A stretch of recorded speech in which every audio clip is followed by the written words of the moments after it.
ये plasticiser, heat stabiliser, स्पेलर्स इस room में ग्लास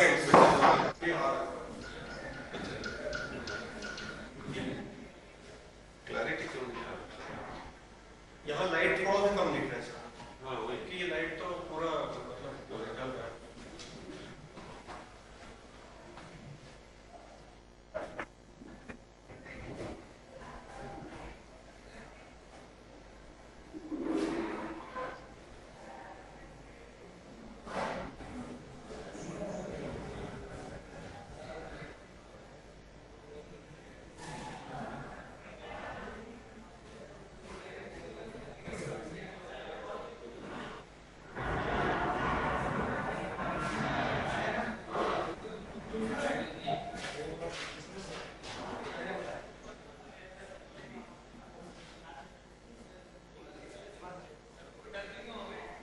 अंदर आ जाओ।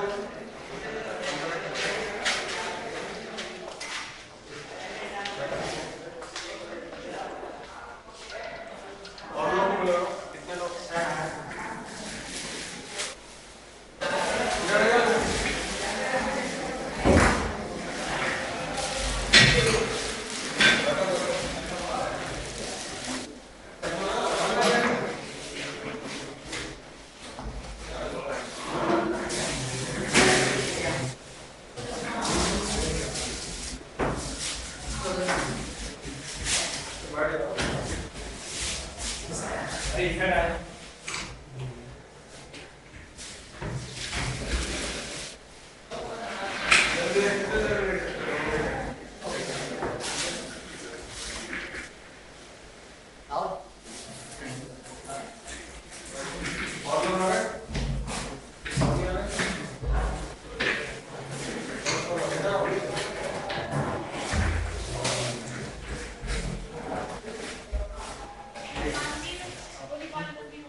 ठीक है आप स्टार्ट करो। और पूरा नहीं है क्या? फिलहाल होगा राउंड करके पूरा दिन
ब्लोइंग मतलब जो ब्लो करते हैं, ब्लो करते हैं मतलब जो फ्लो है।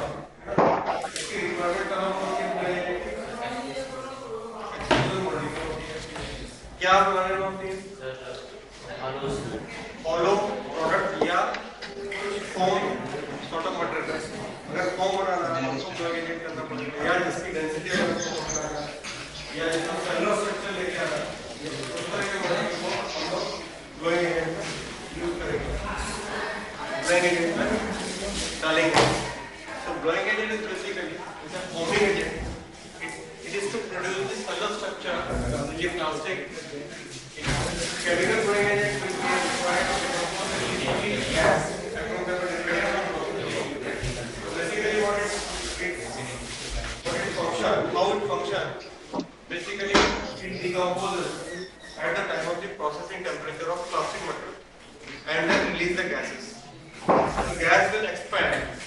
ऑटोमेटिकली जैसे गैस एक्सपेंड होगी तो उसमें सेलुलर स्ट्रक्चर्स आएंगे, है ना?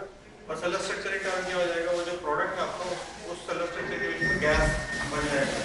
यहाँ पर ये जो स्ट्रक्चर बनता है structure is called the foaming structure. Clear है? So that basically blowing agent is used to produce the cellular plastic. ठीक है, सेलुलर प्लास्टिक जो है बहुत जगह यूज होता है, एक जगह नहीं बहुत जगह। आप जो ये बैठे हैं कुर्सियां, ये पॉलीयूरेथेन है। So polyurethane again is basically the cellular structure. That is the cellular structure. ठीक है? So the basic requirement of ideal blowing agent are gas release temperature must be within the narrow range. ऐसा नहीं होना चाहिए कि gas का release temperature हमारा और प्लास्टिक का प्रोसेसिंग टेम्परेचर हमारा कितना है 200। तो पता चला प्लास्टिक प्रोसेस हो गया और आपका गैस रिलीज नहीं हुआ। बेसिकली हम तो वहां पर फंक्शन ये कर रहे हैं कि गैस रिलीज कराकर हम क्या कर रहे हैं, सेलुलर स्ट्रक्चर को बना। ठीक है ना? तो ब्लोइंग एजेंट का पहला फंक्शन ये होना चाहिए कि वहां पर वो गैस रिलीज करे eight the time of the processing of the plastic material. ठीक है? क्लियर?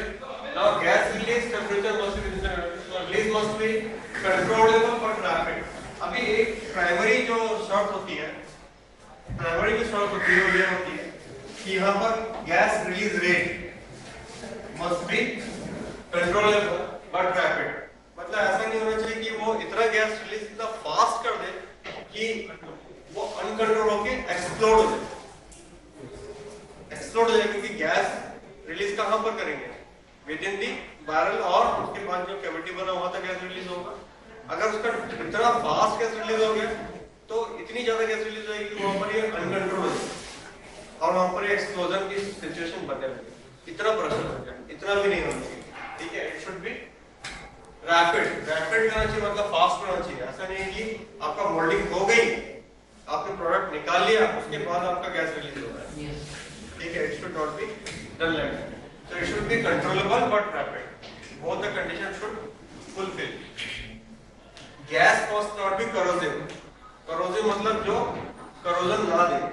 जैसे कि यहाँ पर हमने देखा ये करोजन अगर देगी तो क्या होगा, जो भी आप एक्सप्लोजन कर रहे हैं तो या इंजेक्शन मोल्डिंग कर रहे हैं, दोनों ही केसेस में क्या होगा, वो करोजन कर देगा और पता चला आपका कुछ समय के बाद में बैरल खराब हो गया या मोल्ड खराब हो गया, तो it should not be corrosion. Then compound must be stable in storage. That means कि अगर आप स्टोर करके रखें उस कंपाउंड को तो ऐसा नहीं होना चाहिए कि वहां पर ये डिकम्पोज हो। ठीक है? जैसे मान लो आपने उस कंपाउंड को रखा और जब eight the time of processing जैसे आपने उसको डाला तो हो सकता है उसके पहले ही वो डिकम्पोज होकर गैस रिलीज कर दे। So it should not be decomposed at the time of storage. अगर स्टोरेज करें, क्योंकि ऐसा तो नहीं कि आप मार्केट से खरीदेंगे और तुरंत लाके उसको यूज कर लेंगे। हो सकता है कि आप कुछ टाइम के बाद आपका जब बैच प्रोसेस जैसे बनता जाएगा आप ऐसे वैसे यूज करेंगे। ठीक है?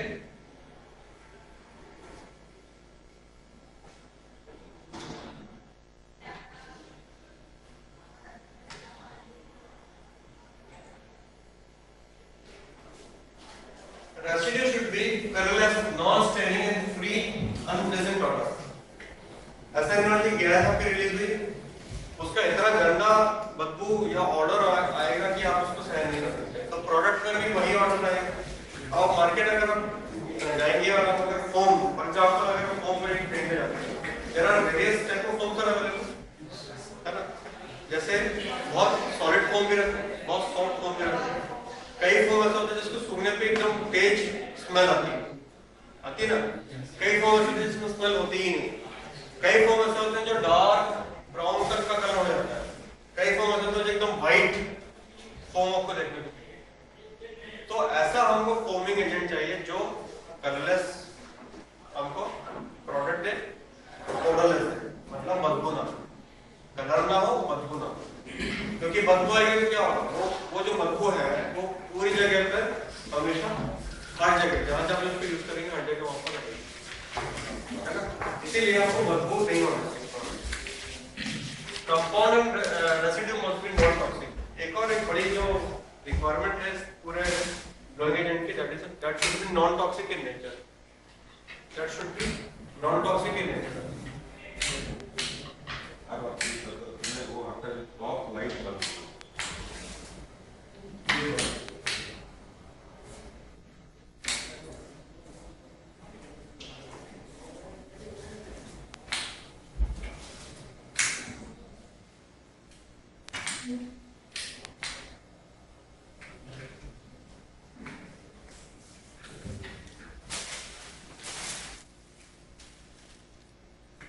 लाइट किधर रखा है उसको,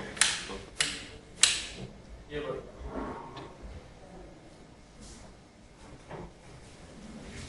ये भी बोलो। हाँ नहीं वो ठीक है, उसको वो तो आपके सामने में आएगा।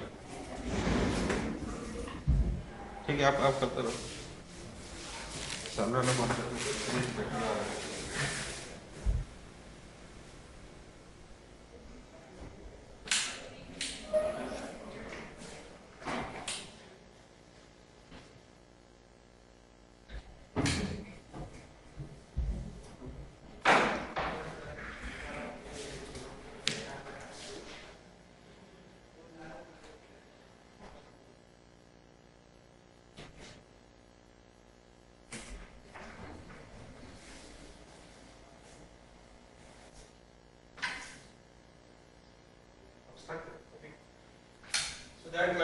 that residue should not be toxic in nature.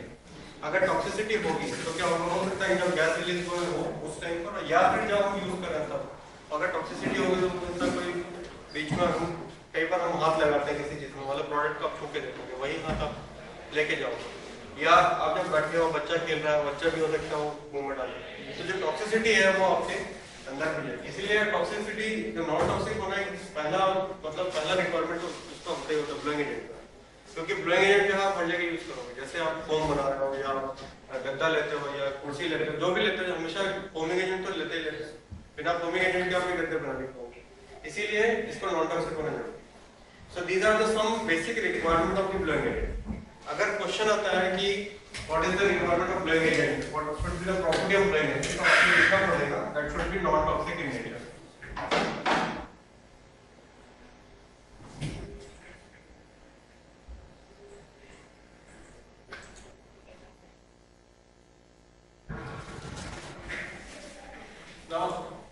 ये बहुत सारे तरह के ब्लोइंग एजेंट आते हैं। अभी ब्लोइंग एजेंट जो कई तरह के होंगे, इसका टेबल थोड़ा डिस्टर्ब हो गया, इसको टेबल को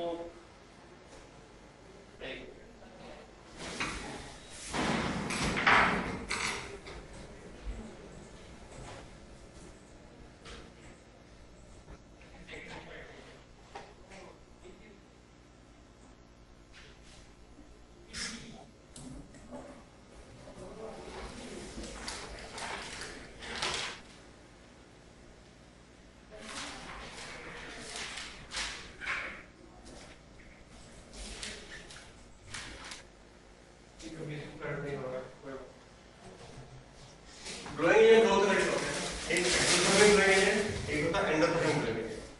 जो एक्सोथर्मिक ब्लोइंग एजेंट होता है, जब हम ऐड करते हैं किसी मटेरियल और जब ये गैस रिलीज करेगा तो उसका टेम्परेचर बढ़ता है, ठीक है? गैस रिलीज तो करेगा लेकिन टेम्परेचर भी बढ़ाएगा, that will be called as exothermic blowing agent. दूसरा होता है endothermic blowing agent. Endothermic blowing agent जो होंगे वो हमेशा क्या करेंगे, जैसे ये डिकम्पोज होंगे ये रादर टेम्परेचर को एब्जॉर्ब करेंगे, तो हो सकता है जब एक्सट्रूजन के टाइम पे टेम्परेचर दिया हो वो टेम्परेचर रिड्यूस हो जाए, और हो सकता है टेम्परेचर बढ़ जाए। अगर एक्सोथर्मिक ब्लोइंग एजेंट होगा तो टेम्परेचर इंक्रीज होगा, अगर एंडोथर्मिक ब्लोइंग एजेंट होगा तो टेम्परेचर डिक्रीज होगा। ठीक है, दो तरह के ब्लोइंग एजेंट। अभी कई बार अभी जो लेटेस्ट डेवलपमेंट हुआ है उसमें दोनों ही तरह के ब्लोइंग एजेंट यूज होते हैं, मतलब in combination of with exothermic and endothermic blowing, दोनों ही तरह के ब्लोइंग एजेंट यूज होते हैं। जब इन तरह दोनों तरह के ब्लोइंग एजेंट होंगे तो अभी कुछ वैरायटी है जो commonly used blowing agent, endothermic और एक्सोथर्मिक बाद में बता दूंगा, लेकिन पहले जो कॉमनली यूज हम लोग यूज करते हैं जैसे पेंटेन है। ठीक है, पेंटेन का जो बॉइलिंग टेंपरेचर है एटमॉस्फेरिक प्रेशर पे 30 to 38 डिग्री है। It is a non toxic in nature and generally polystyrene form या एक्सपेंडेबल पॉलीस्टाइरीन। एक्सपेंडेबल पॉलीस्टाइरीन कौन सा होता है, एग्जांपल क्या है? What is the example of expandable polystyrene? नाम सुना एक्सपेंडेबल पॉलीस्टाइरीन क्या है?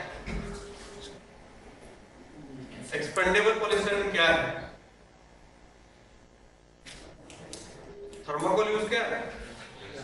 थर्मोकोल यूज किया है, देखा है, फील किया है कि नहीं देखा? ऐसा कौन है जिसने नहीं देखा? ऐसा कोई नहीं ना, सबने देखा ना। Thermocol is basically what? It is an expandable polystyrene, है ना? ठीक है, तो एक्सपेंडेबल पॉलीस्टाइरीन बनाएंगे कैसे? By using the blowing agent. ठीक है, जब ब्लोइंग एजेंट आप बनाओगे तो यहाँ पर हम लोग यूज करते हैं किस तरह के एक्सपेंडेबल पॉलीस्टाइरीन या thermocol. Heptane 65 to 70, again it is a non toxic in nature, और इसका भी यूज हम पॉलीस्टाइरीन, ठीक है, इसमें यूज करते हैं। अभी ऐसा नहीं है कि जो आपका थर्मोकोल आता है वो एक ही तरह का आता है। कुछ थर्मोकोल आते हैं जिसके जो दाने होते हैं कहीं के दाने बहुत बड़े बड़े होते हैं, तो ये जो दाने के जो साइज अलग, जो उसकी जो बनावट आती है वो अलग अलग तब बनती है जब अलग अलग तरह के ब्लोइंग एजेंट यूज करते हैं। अगर ब्लोइंग एजेंट हमने एक्सोथर्मिक यूज किया है तो उसका जो स्ट्रक्चर आएगा दैट विल बी डिफरेंट, अगर एंडोथर्मिक यूज कर रहे हैं that structure will be different, अगर दोनों का मिक्सचर यूज कर रहे हैं तो उनका जो स्ट्रक्चर आएगा। तो जो सेल का साइज आता है that cell size is basically dependent on the what kind of the blowing agent you are using. If you are using a combination of blowing agent, the structure will be different. Clear? Then methylene chloride, but methylene chloride is more toxic in nature. Methylene chloride मतलब CH2Cl2, है ना? CH2Cl2 is toxic in nature, ठीक है? But it is a non-flammable और used generally to make the flexible PVC के case में। जो flexible PVC है उसका जो foamy structure अगर आपको लिखे ना, आपने देखा होगा बहुत सारे प्रोफाइल बनते हैं, PVC के प्रोफाइल बनते हैं, खासकर hollow प्रोफाइल बनते हैं, foamy प्रोफाइल बनते हैं। उस तरह के प्रोफाइल बनाने के लिए हम लोग methylene chloride का यूज करते हैं, particularly in case of PVC। इसका जो melting boiling point है 40 डिग्री है। Then trichlorofluoro, trichlorofluoro something will be there, ethylene होगा शायद, trichlorofluoroethylene होगा। इसका ये भी नॉन फ्लेवर नॉन टॉक्सिक है, mostly used for application of polyurethane, ये फॉर्म पॉलीयुरेथेन फॉर्म, ठीक है, फ्लेक्सिबल रिजिड जो हार्ड फॉर्म होते हैं वो, ठीक है, एंड और chemical blowing auxiliary to chemical blowing agent के साथ भी इसको यूज किया जाता है, ठीक है। तो बेसिकली ये जनरल पर्पस ब्लोइंग एजेंट हम लोग यूज करते हैं।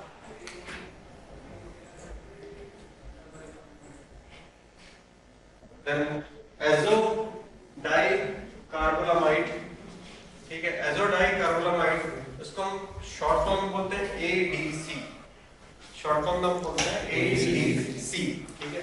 ADC का यूज जो है ये नॉन टॉक्सिक होता है, ठीक है, और ज्यादातर जो पॉलीमर एप्लीकेशन है अदर देन आपका ये PVC या पॉलीयुरेथेन को छोड़ दें तो पॉलीयुरेथेन में भी इवन ADC यूज करते हैं, तो ADC का यूज करते हैं।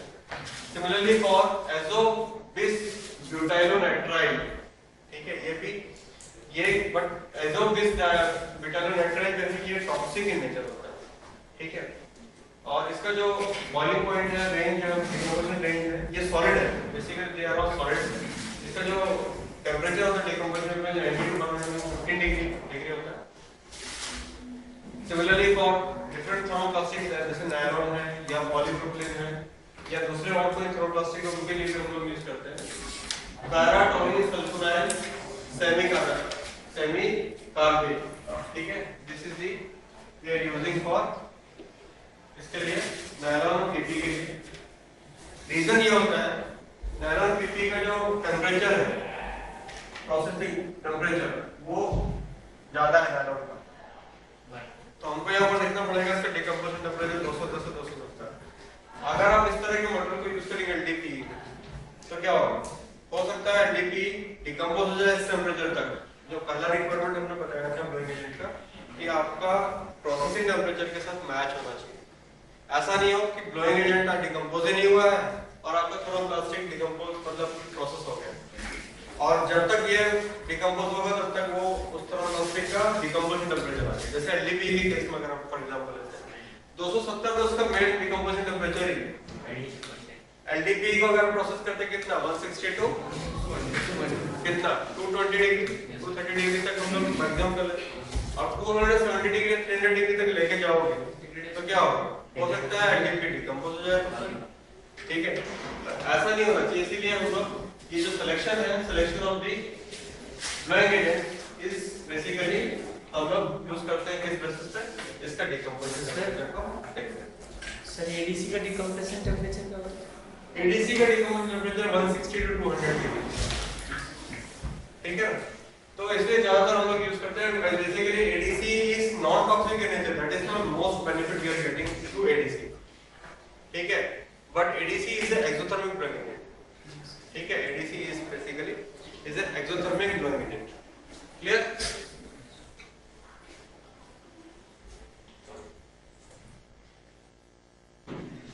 तो ब्लोइंग एजेंट में सिर्फ आपको एक शॉर्ट नोट आएगा, उससे ज्यादा नहीं आएगा। ठीक है, ब्लोइंग एजेंट का और भी है, एक्सोथर्मिक है, एंडोथर्मिक है, उनके मिक्स्ड भी है, कई सारे ब्लोइंग एजेंट हैं। But we just understand what is blowing agent, how it is used in plastic, why it is used in plastic, what is their properties, what is their function, and what type of blowing agents are available for plastic agents. ठीक है, ये just एक journal था। इसका जो आप book लेके आओगे, जैसे मुलर की बुक है या दूसरी बुक्स अगर आप रेटिंग की पढ़ोगे तो उसमें डिटेल में काफी कुछ ब्लोइंग एजेंट के बारे में लिखा है, बट ब्लोइंग एजेंट का शॉर्ट नोट भी आता है, just you have to understand that. Clear है? ठीक है, नाउ और पॉलीमरिक मॉडिफायर हमने बहुत पहले, जब मैंने फर्स्ट स्लाइड आपको बताया था, जो पहला वाला जो प्रेजेंटेशन था उसमें मैंने बताया था चेन एक्सटेंडर बताया था ना, चेन एक्सटेंडर बताया था। Chain extender basically use for to decrease the flow, because chain extender मतलब क्या होता है, चेन को एक्सटेंड करने वाला। चेन एक्सटेंड हो जाएगा तो क्या होगा, मॉलिक्यूलर वेट बढ़ जाएगा, और अगर मॉलिक्यूलर वेट बढ़ गया तो फ्लो कम हो जाएगा, फ्लो कम हो जाएगा। ये पर्टिकुलरली उस तरह के पॉलीमर में यूज होता है जिसमें हम क्या करना चाहते हैं, फ्लो को कम करना चाहते हैं। ठीक है, किसमें कम करना चाहोगे फ्लो को, एक्सट्रूजन एप्लीकेशन। एक्सट्रूजन एप्लीकेशन में यू नीड लेस फ्लो ना। इंजेक्शन मोल्डिंग के केस में कैसा चाहिए आपको, मोर फ्लो। तो मोर फ्लो के केस में क्या करना पड़ेगा आपको, या तो मोर प्रोमोटर डालना पड़ेगा या लुब्रिकेंट डालना पड़ेगा। ठीक है, to modify the polymer you need a flow promoter या fluid promoter. So this is the example of flow promoters. For example, flow promoter basically to increase the processability, particularly for the application of injection molding. Because injection molding अगर आपका flow नहीं होगा तो cavity भी fill नहीं होगी पूरी तरह से। ठीक है, चाहे आप टेम्परेचर बढ़ा भी दें तभी भी पता चला फ्लो नहीं है, क्यों, क्योंकि विस्कोसिटी ज्यादा। क्लियर है? उसके इसके लिए क्या कहती है, आपको ज्यादा प्रोसेसिंग ज्यादा फ्लो चाहिए तो उसके लिए क्या करना पड़ेगा, आपको फ्लो प्रोमोटर डालना पड़ेगा। ठीक है, now modifier promoter they are also called as a promoter or processing aid. अगर कोई पूछता है processing, what is the processing aid, तो basically he is talking about the flow promoter. Clear? ठीक है, generally improve gelation, ये क्या क्या बढ़ा देता है, gelation बढ़ा देगा, flow बढ़ाएगा, melt strength बढ़ा देगा, and lay down resistance। ठीक है, generally used for PVC, PMMA, वो पॉलीमर, ABS, स्टाइल, इस तरह के पॉलीमर हैं, उसके लिए हम लोग। और एक केस स्टडी मैंने आपको शुरू में बताया, ये पहला वाला जब PVC में पढ़ाया था, तो केस स्टडीज के समय में बताता है कि फ्लो प्रोमोटर होने से किस तरह का एक बलून था, देखा होगा बलून जो बन रहा था उसमें एजिनस बीच में आ रहा था, है ना? अगर वो क्लास अटेंड किया होगा तो पता चल जाएगा, नहीं तो फिर अभी दोबारा बता दूंगा नेक्स्ट टाइम।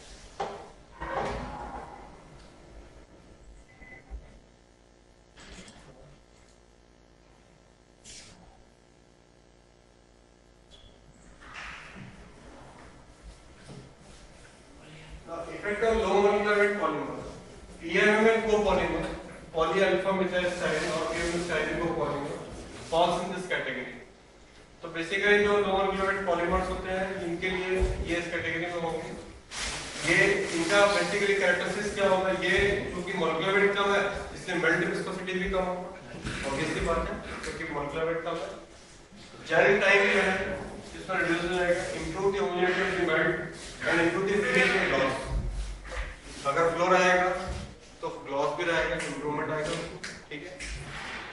अगर हाई मोलेकुलर वेट है, ठीक है, अगर हाई मोलेकुलर वेट स्टाइरिन है, एक्रोनाइट्राइल पॉलीमर है, ठीक है, उसमें हम क्या करते हैं, इसका डिफाइन करते हैं 0.3 to 3 pHr, reduce the generation time, increase viscosity, ठीक है, increase homogeneity of the melt finish, increase gloss of color।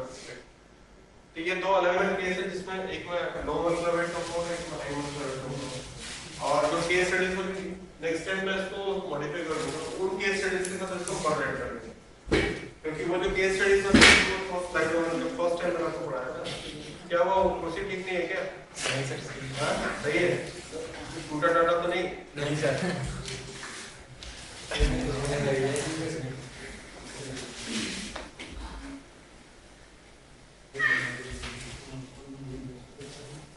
अभी इम्पैक्ट मॉडिफायर हम लिख रहे हैं यहाँ पर, इम्पैक्ट मॉडिफायर। इम्पैक्ट मॉडिफायर का मतलब क्या हुआ? इम्पैक्ट मॉडिफाई कब होगा? मॉडिफाई कब होगा? हाँ, हार्डनेस बढ़ेगी तो इम्पैक्ट बढ़ेगी नहीं, जब सॉफ्टनेस बढ़ेगी। अगर आपको याद हो स्ट्रेस बाय स्ट्रेन कर्व, अगर स्ट्रेस बाय स्ट्रेन हमने जब पढ़ा था,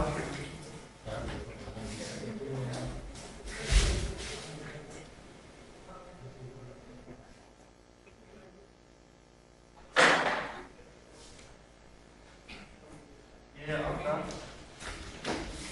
स्ट्रेस है ना जी सर, ये स्ट्रेन है, परसेंटेज है ना, ये स्ट्रेन है, ठीक। पहले भी हमने देखा था कि this curve will be like this, है ना। ये किसके केस में? पॉलीथिलीन के केस में। अगर रबर के केस में कैसा होगा, ये जो कर्व होगा वो कैसा होगा, it will be like this, that means strain is more। इसके केस में कैसा है, strain is more, ठीक है। अगर और कोई पीसी मटेरियल लेंगे तो पीसी में कैसा होगा, और भी ज्यादा ये ठीक है ना, पीसी के केस में और भी ज्यादा जाएगा, ठीक। जब पीसी के केस में ज्यादा होगा इसका मतलब क्या होगा, जो स्ट्रेस है वो बहुत ज्यादा है, स्ट्रेन कम है, ठीक है। जबकि रबर के केस में स्ट्रेन ज्यादा है, स्ट्रेन कम है, ठीक है। तो बेसिकली अगर इम्पैक्ट बढ़ाना है आपको, you have to think of the stress को कम करना है, स्ट्रेन को बढ़ाना है, क्योंकि जितना ज्यादा स्ट्रेस कम होगा स्ट्रेन बढ़ेगा तो automatically you will get the more impact, ठीक है। कैसे करोगे अब इसको, इम्पैक्ट कैसे बढ़ाओगे किसी मटेरियल का, कैसे बढ़ाओगे? हाँ, स्ट्रेन कैसे कम करोगे, वही तो पूछ रहा हूँ, कैसे, क्या मेथड से कम करोगे? इस मेथड से कम करो,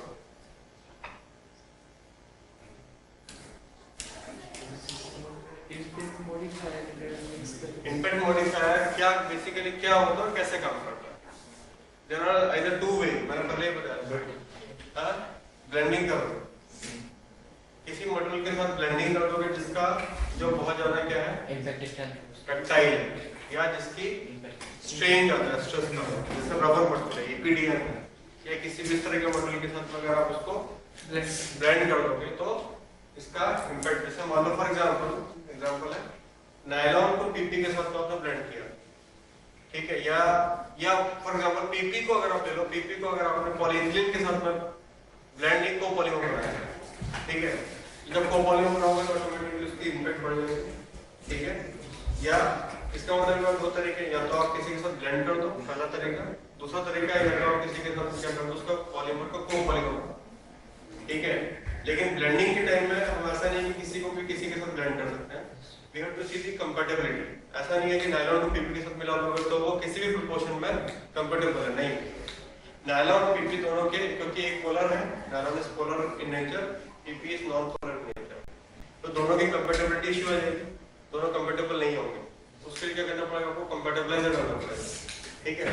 तो ये आपको पहले जब ब्लेंडिंग करते हैं, पर्टिकुलरली ब्लेंडिंग के केस में आपको लेना पड़ेगा। अगर किसी पॉलीमर को कोपॉलीमर बना रहे हो, उस केस में भी क्या होगा, उस केस में भी क्या हो जाएगा, इम्पैक्ट बढ़ जाएगा और स्ट्रेस कम हो जाएगा, क्योंकि कोपॉलीमर जैसे बनाओगे परसेंटेज क्रिस्टलिटी रिड्यूस हो जाएगी अगर क्रिस्टलाइन पॉलीमर है तो, ठीक है, और अमाउंट भी बढ़ जाएगी, टीजी भी कम हो जाएगा, ऑटोमेटिकली इम्पैक्ट बढ़ जाएगा। क्लियर है?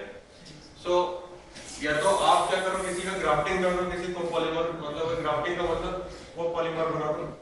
सेकंड मेथड है बाय इनकॉर्पोरेट कर दो किसको,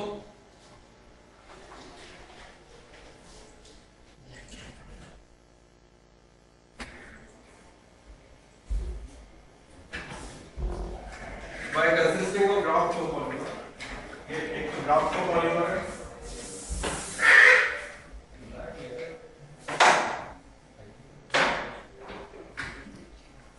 इसमें सेकंड कंसिस्ट ऑफ आपका रबर, तो रबर के साथ ब्लेंड कर दो, जिसमें आप ईपीडीएम के साथ कर सकते हो या ईजे के साथ कर सकते हो या किसी भी एनबीआर के साथ कर सकते हो, नेचुरल रबर के साथ कर सकते हो, एनबीआर सीपी।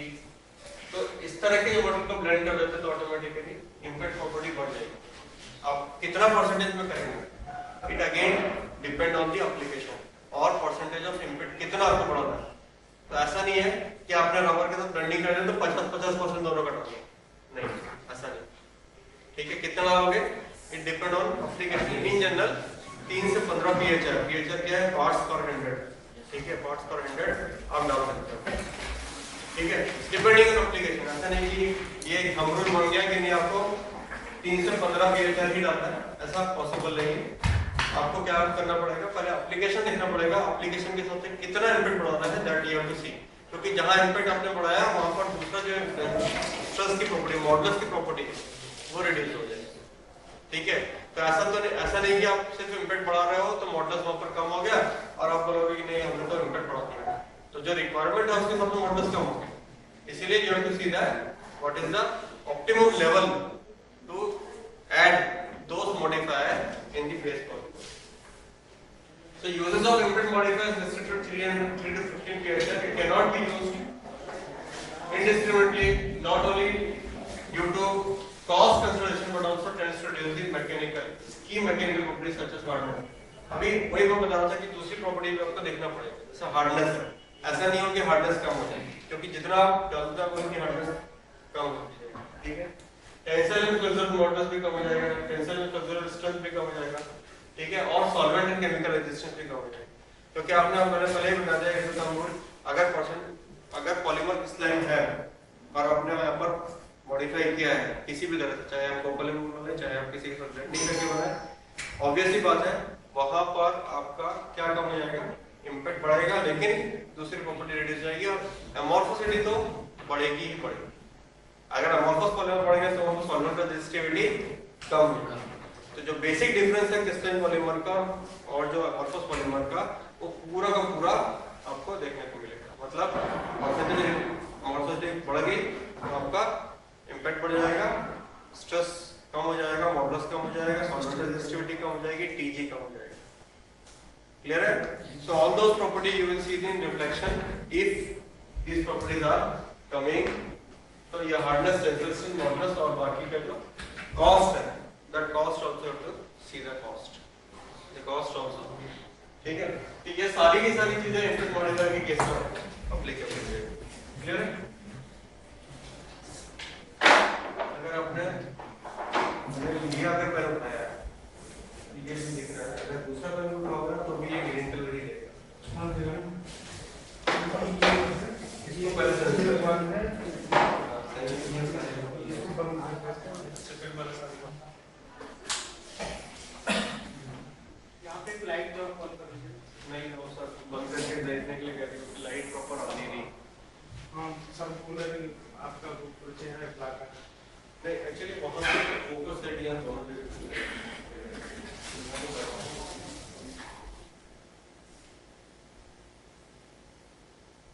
इसका एक प्रैक्टिस ठीक तो रहा ना? Yes sir. सही से? Yes sir. अब वाला दिख रहा है? यस दिख रहा है वाला? Yes sir. Next is flame retardant agent. Flame retardant agent से क्या मतलब है? फ्लेम को बढ़ाना, हाँ? फ्लेम को इंक्रीज करना, सेल्फ लाइफ को कम करना, फ्लेम को बढ़ा देता है। इंक्रीज करता है, रिटार्डेंट मतलब जो रोकता है, डिक्टेट रिटार्ड करता है ना? तो फ्लेम रिटार्डेंट मतलब क्योंकि प्लास्टिक में एक बेसिक एक जो हम जनरल मतलब जनरल पब्लिक की अगर लैंग्वेज बोले तो प्लास्टिक बोलते हैं कि जलने वाला है ना? लेकिन पॉलीथिलीन के केस में तो एप्लीकेबल है, ठीक है मान लिया, बट पीवीसी के केस में डिफरेंट होता है। पीवीसी का जो स्ट्रक्चर होता है बेसिकली इट कंटेन क्लोरीन, और जहां कहीं भी इनबिल्ट 7th ग्रुप एलिमेंट है, 7th ग्रुप एलिमेंट मतलब क्लोरीन, ब्रोमीन, आयोडीन, ये सारे एलिमेंट अगर कहीं पर है तो ये अपने आप में ही फ्लेम रिटार्डेंट की तरह काम करता है, ठीक है? सिंस क्लोरीन पीवीसी के केस में क्या क्लोरीन इज इनबिल्ट, कितना परसेंटेज क्लोरीन है? 56% क्लोरीन इज अवेलेबल, ठीक है? इसीलिए पीवीसी ना जलता है ना जलने में सहायक होता है। आप पीवीसी को जलाओगे तो वहां पर चारिंग होगी, गोला जैसा बनेगा, लेकिन जलेगा नहीं। आग से हटा लोगे तो वापस आग बंद हो जाएगा, वो पूरा चार होता जाएगा, धुआं निकलेगा, व्हाइट कलर का स्मोक निकलेगा, ठीक है? स्मोक ऑफ HCl निकलेगा, लेकिन वो जलेगा भी नहीं ना, जलने में। यही रीजन है कि पीवीसी का जो ज्यादातर यूज हम लोग करते हैं वो ज्यादातर बिल्डिंग एप्लीकेशन में करते हैं, क्योंकि बिल्डिंग एप्लीकेशन सपोज कभी आग लगे तो ऐसा नहीं होना चाहिए कि प्लास्टिक मटेरियल आपका जल जाए या जलने में सहायक हो तो और भी आग और फैला दे, है ना? रेलवे में इसकी जो पहली रिक्वायरमेंट होती है वो यही होती है कि टॉक्सिक नहीं होना चाहिए, फ्लेम रिटार्डेंट होना चाहिए, ठीक है? तो फ्लेम रिटार्डेंसी की जो रिक्वायरमेंट है ये रेलवे में भी हो सकता है। आग लग गई तो ऐसा तो नहीं कि उसमें जो भी प्लास्टिक मटेरियल की कुशनिंग जितनी भी है वो सभी पीवीसी होती है, ठीक है? पीवीसी ऐसा नहीं होना चाहिए कि वो जल जाए, और जलने में सहायक हो तो और भी, क्योंकि जब ट्रेन जब चलती है तो हवा तो बहुत तेजी से अंदर आती है ना, तो हवा के साथ और तेजी से चलेगा। इसीलिए पीवी जो रेलवे की रिक्वायरमेंट होती है वो यही होती है कि आपकी जो मटेरियल आप यूज कर रहे हैं वो शुड बी फ्लेम रिटार्डेंट। अब फ्लेम रिटार्डेंट जो पीवीसी है, बाकी कोई दूसरा मटेरियल नहीं है, जिसका मतलब ये नहीं कि हम दूसरे मटेरियल को हम यूज ही नहीं कर सकते, ऐसा नहीं है। अगर आपका एक मटेरियल सपोज एक्स मटेरियल है, वो आपकी सारी रिक्वायरमेंट पूरी कर रहा है एक्सेप्ट फ्लेम रिटार्डेंट, तो क्या करोगे आप? सर फ्लेम रिटार्डेंट मिक्स करना, flame retardant additive we will mix, ठीक है? और उसकी रिक्वायरमेंट को कंप्लीट कर लेंगे। फॉर एग्जांपल अगर आपको देखो तो ओवरहेड टैंक आपका बहुत बढ़िया है, इसके लिए एचडीपी या एलडीपी सब बना रखा है, ठीक है? सब प्रॉपर्टी आपकी मैच करती है जो रिक्वायरमेंट है उस हिसाब से। लेकिन अगर सिंपल एचडीपी या एलडीपी को यूज करोगे तो क्या होगा? ये यूवी क्या है? सेंसिटिव मटेरियल है, ये यूवी के साथ में 2-3 महीने 6 महीने 1 साल 2 साल में ब्रेक हो जाएगा, तो क्या होगा? आप हर 2 साल में टंकी बदलते रहोगे। उसके लिए हमने क्या कर दिया? कार्बन ब्लैक को डाल दिया। जब कार्बन ब्लैक को डाला तो ब्लैक कलर का जो कार्बन ब्लैक है it absorb all UV radiation, तो ऑटोमेटिकली इसकी जो लाइफ है वो 50 साल 20 साल 40 साल ऐसे करके लाइफ आ जाएगी, है ना? क्लियर? तो हम क्या करते हैं बेसिकली, हम we will see if material are meeting all requirement and does not meeting a single requirement of any, चाहे वो यूवी हो, चाहे ब्लोइंग हो, या चाहे फ्लेम रिटार्डेंसी हो, या स्लिप एजेंट हो, या कॉन्स्टेंट फ्रिक्शन की रिक्वायरमेंट हो, उस तरह की रिक्वायरमेंट के लिए हम ज्यादातर एडिटिव का यूज कर लेंगे। तो हम we will see in that case flame retardant additive हम लोग यूज कर लेंगे, ठीक है? आपने नाम सुना होगा सीपीवीसी। Yes sir. अभी जो आपने टेस्टिंग में देखा होगा बहुत सारे हमारे पास पाइप आते हैं टेस्टिंग में, सीपीवीसी पाइप। तो इस पर डिफरेंस क्या है? पीवीसी में और सीपीवीसी में डिफरेंस क्या है? क्लोरीन ज्यादा है सीपीवीसी में क्लोरीन ज्यादा होता है, तो हम क्या करते हैं बेसिकली, हमने क्लोरीन ज्यादा क्यों किया? क्लोरीन कोई सेल्फ फ्लेम रिटार्डेंट होना नहीं, हां फ्लेम रिटार्डेंट फ्लेम रिटार्डेंट तो पीवीसी भी है, तो सीपीवीसी का एप्लीकेशन कहां से है? हाई फ्लेम रिटार्डेंट, हां high flame retardant, high flame retardant बनाने के लिए तो है ही है। हमने क्या किया बेसिकली, हमने पीवीसी में 56% क्लोरीन था, हम उसको 70 70% क्लोरीन लेके चले गए। कैसे लेके चले गए? हमने क्या कर दिया, या तो हमने एडिटिव डाल दिया उसमें, ठीक है, या विनाइलिक का यूज कर लिया कुछ परसेंटेज, तो ऑटोमेटिकली पीवीसी का परसेंटेज बढ़ गया। तो ये क्या है बेसिकली उस तरह के pipe high temperature resistant application के लिए, बॉइलिंग वाटर के लिए, ट्रांसपोर्टेशन ऑफ बॉइलिंग वाटर, उस तरह के एप्लीकेशन के लिए क्या होगी ये यूजफुल होगा।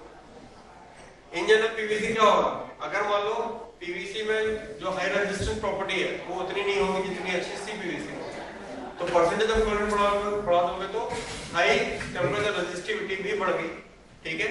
और उसको बढ़ाने के बाद में अपने हाई टेम्परेचर रेजिस्टेंट या बॉइलिंग वाटर एप्लीकेशन के लिए ज्यादातर हम लोग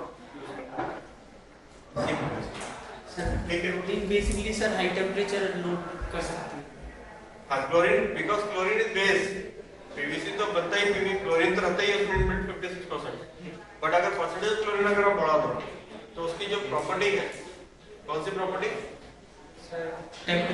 हाई टेम्परेचर रेजिस्टिविटी की प्रॉपर्टी, वो भी बढ़ती है। ऐसा नहीं कि फ्लेम रिटार्डेंसी ही बढ़ेगी, हाई टेम्परेचर रेजिस्टिविटी प्रॉपर्टी भी कुछ हद तक बढ़ेगी, ठीक है। So basically the function of that is to use in boiling water application या high temperature resistant application of this kind of pipes, ठीक है। सर पॉलीकार्बोनेट भी flame retardant, PC is flame retardant, yes sir. What is present in PV polycarbonate case में देखो, polycarbonate का structure पता है कैसा होता है,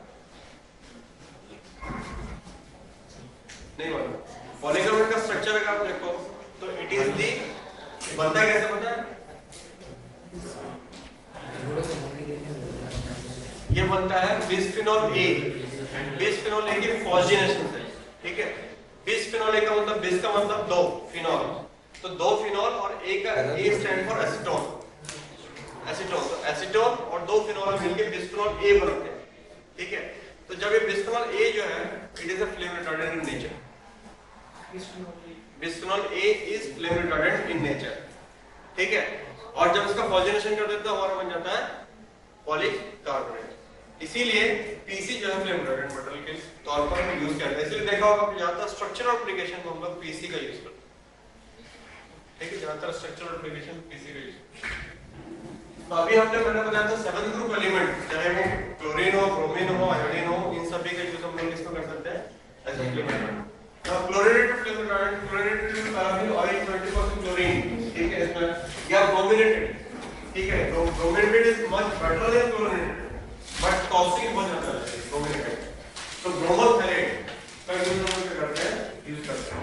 जैसे तुमको था बिस्फेनॉल ए, तो कहीं अगर पीसी का अगर हमको और भी अच्छा फ्लेम रिटार्डेंट मटेरियल बनाना है तो हम क्या करेंगे, टेट्राब्रोमो बिस्फेनॉल ए लेंगे हम, उसमें कोई एडिटिव मिलाने की जरूरत नहीं है, हम यूज करेंगे एज ए जो बेसिक रॉ मटेरियल है वही हम फ्लेम रिटार्डेंट यूज कर लेंगे।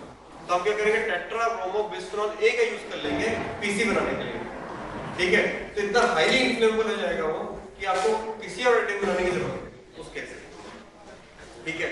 इपॉक्सी रेजिन का नाम सुना, इपॉक्सी रेजिन जब बनाया जाता है, जब फ्लेम रिटार्डेंट इपॉक्सी रेजिन बनाया जाता है, तो इपॉक्सी रेजिन को बनाने के लिए, जो फ्लेम रिटार्डेंट रेजिन बनाने के लिए हम लोग टेट्राब्रोमो बिस्फेनॉल ए का ही यूज करते हैं। उसमें हम क्या करते हैं, हम वही कंपाउंड क्लोरीनेटेड या ब्रोमिनेटेड या आयोडीनेटेड हम ले लेंगे, वही कंपाउंड जो बेसिक रॉ मटेरियल है उसी को हम क्लोरीनेटेड, ब्रोमिनेटेड या आयोडीनेटेड ले लेंगे, तो ऑटोमेटिकली आपका जो बन रहा है मटेरियल वो फ्लेम रिटार्डेंट हो जाएगा। जैसे पीवीसी के इसमें क्लोरीन क्या है, इनबिल्ट है, हमने बाहर से कुछ मिलाया नहीं, इसमें कोई एडिटिव मिलाया नहीं इसमें, ठीक है, तो ऑटोमेटिकली फ्लेम रिटार्डेंसी आ गई। सिमिलर टू दैट, अगर हम raw material, basic raw material का यूज हम कर लेंगे, कैसा यूज कर ले, ब्रोमिनेटेड या क्लोरीनेटेड या आयोडीनेटेड यूज कर लेंगे, तो ऑटोमेटिक, जैसे आपका example, best example is your Teflon. Teflon का स्ट्रक्चर कैसा होता है, टेफ्लॉन का केमिकल स्ट्रक्चर क्या है, what is the chemical structure of Teflon, similar to polyethylene, same polyethylene का स्ट्रक्चर, CH2 हम लिखते हैं, उसमें सारे हाइड्रोजन रिप्लेस करते हैं किससे, फ्लोरीन से, यस टेट्राफ्लोरोइथिलीन, नाम है उसका पूरा टेट्राफ्लोरोइथिलीन, CF2, ठीक है। और जब एक फ्लोरीन इतना कमाल दिखा रहा है तो 4 फ्लोरीन, एक फ्लोरीन मतलब और भी अच्छा क्या करेगा, फ्लेम रिटार्डेंसी का। इसीलिए जो टेफ्लॉन होता है, basically Teflon we are using for ज्यादातर कोटिंग एप्लीकेशन में यूज करते हैं, जैसे आपने देखा non stick cookware, fry pans में, ठीक है। क्या क्यों यूज कर रहे हैं, क्योंकि पता है कि वो आग में रखने में भी कुछ नहीं होगा, नहीं तो क्या होता है, अगर सिंपल कोई मॉडल हम लिखते हैं रख देते हैं या कोटिंग का मतलब पीपी का अपने कोट कर दिए, तो पीपी जब आप आग पर रखोगे तो क्या होगा, सिंपल तो वो पिघल के चल जाएगा, समझ रहे हैं। लेकिन नॉन स्टिक होने के कारण ये तो इसकी जो प्रॉपर्टी है नॉन फ्लेमेबल होने के कारण हम इसको क्या ज्यादातर यूज करते हैं कोटिंग एप्लीकेशन में, इसको Teflon, because it has 4 fluorine inbuilt in their structure, ठीक है। तो इसीलिए ऐसा नहीं कि सिर्फ 7th ग्रुप एलिमेंट ही फ्लेम रिटार्डेंसी की प्रॉपर्टी दिखाते हैं, अदर्स है the 7th group element, there are some elements like metal oxide, aluminum tri,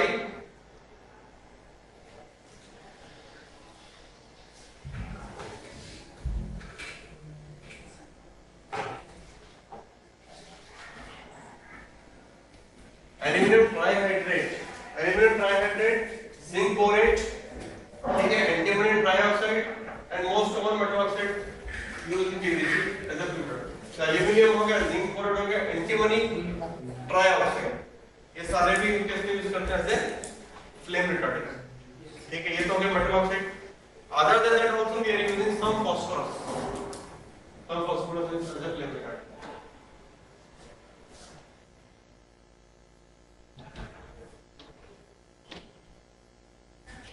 Antioxidants are chemical entities which retard oxidation. So basically about function, कैसे काम करता है, ठीक है।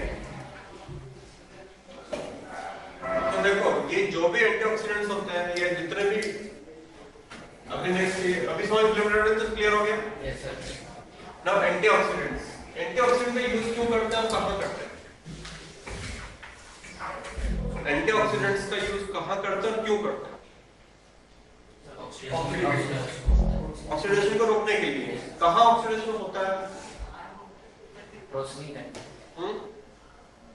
प्रोसेसिंग ऑक्सीडेशन होता है क्या? ऑक्सीडेशन कहाँ होता है? ऑक्सीडेशन कहाँ पर होता है?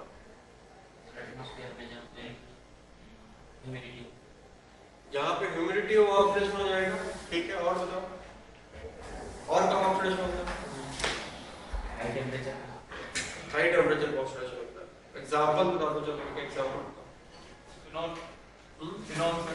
फिनॉल नहीं, ऑक्सीडेशन को समझने के लिए सिंपल सा फिनोमेना है, जो पत्ते जो आपके पेड़ पौधे हैं, ये जो पेड़ पौधों के जो पत्ते गिरते हैं, है ना, वो कितने दिनों के बाद पूरा जमीन में चले जाएंगे, डिसअपियर हो जाएंगे, कंप्लीटली डिकम्पोज हो जाएंगे।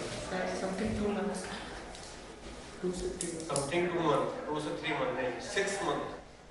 It takes a leaf takes at least 6 months to decompose completely. Decompose होने का मतलब होता है the oxidation process. ऑक्सीजन जैसे मिला, किसी भी चीज को ऑक्सीजन जब मिलता है, so it start reacting with the material, ठीक है। जैसे रिएक्ट करेगा मटेरियल के साथ तो क्या होगा, मटेरियल डिकम्पोज होकर क्या करेगा, CO2 और H2O के फॉर्म में, अल्टीमेटली CO2 और H2O के फॉर्म में सप्लीमेंट हो जाएगा, ठीक है।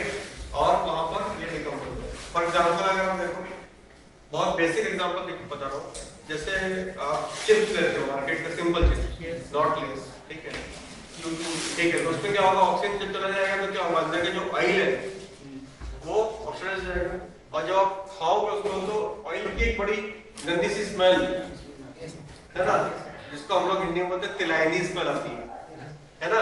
मतलब तिलाइनी का मतलब it is already oxidized, that तेल इज जो भी ऑयल है वो ऑक्सीडाइज हो गया, यस है ना। तेल जल्दी ऑक्सीडाइज क्यों होता है, क्योंकि उसमें अनसैचुरेशन रहता है, ठीक है। टू प्रिवेंट दैट इसलिए लेज वालों ने क्या किया, या बाकी जो कंपनी उसने क्या किया, बड़ी अच्छी पैकिंग 3 लेयर 5 लेयर पैकिंग दे दी, अंदर नाइट्रोजन डाल दिया, तो इनहेरेंट एटमॉस्फेयर आ गया, ऑक्सीजन का मिलेगा ही नहीं उसको, पॉजिटिव प्रेशर उस पैकेट के अंदर आएगा तो ऑक्सीजन जाएगी नहीं। जब ऑक्सीजन नहीं जाएगी तो लंबे समय तक आप उसको क्या कर सकते हो, डीऑक्सीडाइज कर सकते हो। So that process is basically we are not using any antioxidant in that, ठीक है। आप क्या यूज कर रहे हो, रेडिजन यूज कर रहे हो, और एंटीऑक्सीडेंट मतलब ऑक्सीडेशन को रोकने के लिए। तो सारी प्रोसेस क्या होती है, जो भी आपकी स्किन या आपकी जो आप देखो बुढ़ापे में जैसे आपका बॉडी जाएगी वैसे से क्या होगा, झुर्रियां आएंगी, ठीक है, झुर्रियां आएंगी, या जो फेस का ग्लो है वो खत्म हो जाएगा। फिर आपको जो क्रीम है वो बोलता है कि एंटीऑक्सीडेंट क्रीम लगाओ तो सब ठीक हो जाएगा, ऑक्सीजन को रिमूव कर देगा, ऑक्सीजन को बॉडी से टच होने नहीं देगा, तो ऑक्सीडेशन की प्रोसेस नहीं होगी। I mean oxygen is in each and every area जहाँ पर ऑक्सीडेशन की प्रोसेस ऑटोमेटिकली होती रहती है। जितना डिकम्पोज होगा उतना ज्यादा क्या होगा, उतना डिग्रेडेशन। क्लियर है? ठीक है sir. Antioxidant we are using to plastic material में ऑक्सीडेंट कब कब होता है? नहीं ऑक्सीजन तो एटमॉस्फेयर में है। जब ऑक्सीजन एटमॉस्फेयर में प्लास्टिक के साथ रिएक्ट करेगा, जैसे मान लो पॉलीथिलीन आपने फेंक दी, जो पॉलीथिलीन सिंपल पॉलीथिलीन जो होती है, जब आप फेंक दो तो यूवी है, मॉइस्चर है, ऑक्सीजन है। Sir any time. ठीक है, ये तीन चीजें हैं आपके पास में। कहां पर? धरती पे। तो क्या होगा, धीमे धीमे क्या होगा, वो जो पॉलीथिन है वो कहीं ना कहीं फूटेगी। मैं ये नहीं बोला पूरी तरह डिकम्पोज होगी, जैसे मैंने बताया पत्ती जो है पूरी तरह डिकम्पोज हो जाती है 6 महीने में, लेकिन पॉलीथिन को डालोगे तो सालों लग जाएंगे इसको डिकम्पोज होने में, बट डिकम्पोज होगी, but it will take a 30 year 40 year लग जाएगा, ह्यूज टाइम। ठीक है सर मींस ये है मेरा कहने का, material oxygen absorb processing time पे करता है, और जब अपन यूज करते हैं प्रोडक्ट को उस टाइम भी करते हैं। ऑक्सीजन जहां भी रहेगा वहां पर जरूर होगा। ठीक है, तो eight the time of processing अगर आपका टेम्परेचर थोड़ा भी ज्यादा हुआ, ऑक्सीजन वहां पर हुई, तो हो सकता है वो डिकम्पोज होकर आपको ब्लैक स्पॉट दे दे कहीं कहीं पर, वो भी हो सकता है, दैट इज आल्सो पॉसिबल। ठीक है, ऑक्सीजन जहां भी रहेगा वहां पर।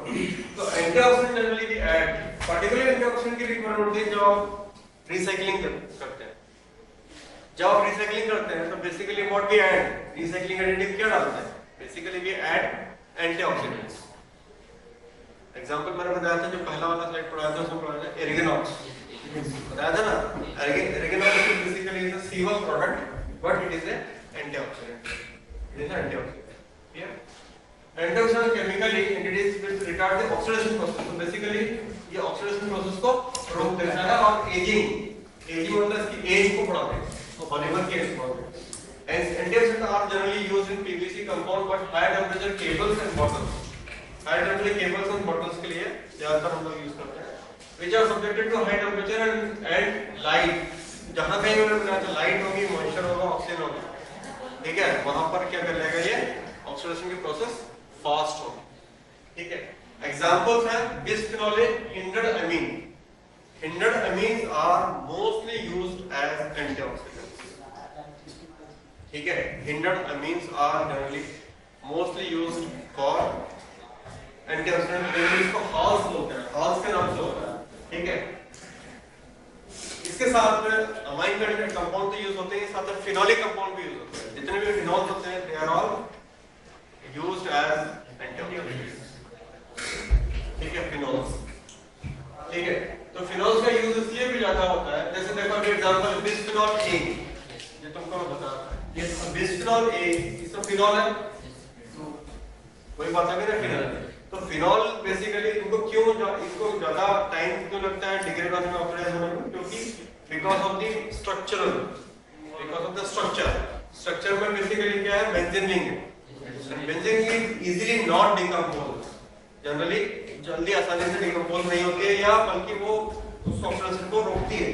ठीक है, इसीलिए फिनॉल बिस्फेनॉल में कहां यूज होता है? पॉलीकार्बोनेट। इसीलिए पॉलीकार्बोनेट क्या होता है, basically it used as a structural material, used as a flame retardant as well as antioxidant. मतलब एंटीऑक्सीडेंट मतलब जनरली डिकम्पोज नहीं होगा, आसानी से डिकम्पोज नहीं होगा। इसलिए आपने देखा होगा स्ट्रक्चर मटेरियल में जब हम बड़े स्ट्रक्चर ऊपर, जैसे आपने देखा होगा डीएमआर का जो ऊपर का जो डोम बना है, ये पॉलीकार्बोनेट है। तो अगर धूप है, उसमें बहुत तेज धूप है, मॉइस्चर है, पानी है, सब कुछ है, फिर भी वो डिकम्पोज नहीं होगा over a period of time. मतलब काफी लंबे सालों तक भी ऐसे रहेगा तो भी वो डिकम्पोज नहीं होगा, क्योंकि उसमें क्या है, फ्लेम रिटार्डेंट भी है, साथ में एंटीऑक्सीडेंट प्रॉपर्टी और इनबिल्ट एंटीऑक्सीडेंट प्रॉपर्टी है। क्लियर है? ठीक है,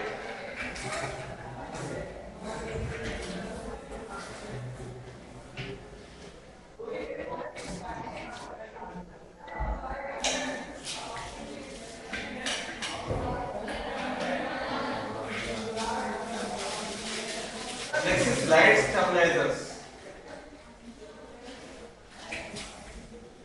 Light stabilizers कहाँ यूज होते हैं? सर जो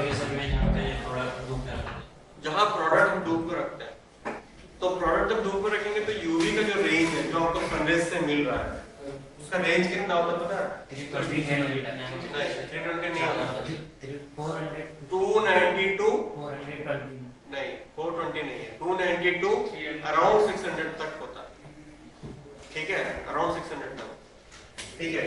तो यूवी लाइट को 320 नैनोमीटर में मोस्टली अब्सॉर्ब है पीवीसी, तो ज्यादातर जो होता है 290, ऐसा नहीं कि 290 आया तो पूरा पूरा अब्सॉर्ब होगा, नहीं, ठीक है। इसकी रेंज होगी 322 समथिंग अराउंड 390 और 400, वहां पर क्या कर लेगा ये ज्यादातर इस जगह पे अब्सॉर्ब करता है। अगर ये ज्यादा अब्सॉर्ब करेगा तो क्या होगा, UV will give the degradation of the bond, जो केमिकल बॉन्ड है उसको डिकम्पोज करने के लिए that energy is sufficient to decompose, ठीक है। इसीलिए कार्बन क्लोरीन के बीच कहां पर डिकम्पोजिशन फास्ट होगा, पता है कहां डिकम्पोजिशन फास्ट होगा, जहां पर इलेक्ट्रोनेगेटिविटी का डिफरेंस बहुत ज्यादा है, जैसे कार्बन क्लोरीन, कार्बन फ्लोरीन, ठीक है, कार्बन ब्रोमीन, ठीक है, जहां इलेक्ट्रोनेगेटिविटी का डिफरेंस बहुत ज्यादा है वहां पर यूवी बहुत फास्ट अब्सॉर्ब होगा, क्लियर है। और जहां यूवी फास्ट अब्सॉर्ब होगा वहां पर ऑटोमेटिकली डिकम्पोजिशन फास्ट हो जाएगा, ठीक है, और वहां पर आपको प्रोडक्शन। अगर आप टेस्टिंग की बात करें, टेस्टिंग में हम लोग एक ओपेसिटी टेस्ट करते हैं, ओपेसिटी टेस्ट करते हैं, क्यों करते हैं पता है?